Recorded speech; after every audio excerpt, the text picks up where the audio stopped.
meron po tayo na mga 4 na power plants dyan na nasira. So kailangan ho ang initial measure doon dapat tuloy-tuloy yung pagkumpuni ng mga planta na yon. Sa presyo naman ng kuryente, I think dun sa 6.8 lang natin yung 1.1% nung na yon, nung 6.8 na yon, was really because of electricity prices.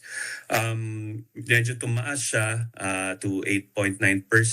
Ito po ay gawa ng higher generation charge and tighter grid supply na rin. Alam naman natin na may mga mga rotating brownouts in Luzon and Visayas particularly.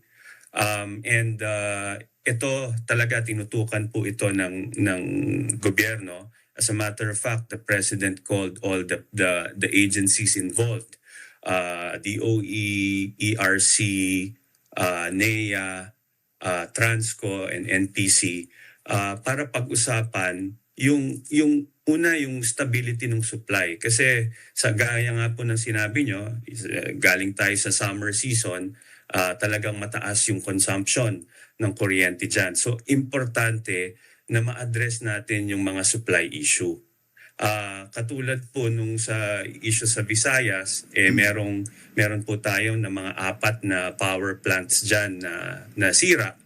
So kailangan ho ang initial measure doon dapat tuloy-tuloy yung pagkumpuni ng mga planta na yon, and sana in the next couple of weeks and months maayos po yan kasi mga almost 600 megawatts po yung outage because of those power plants.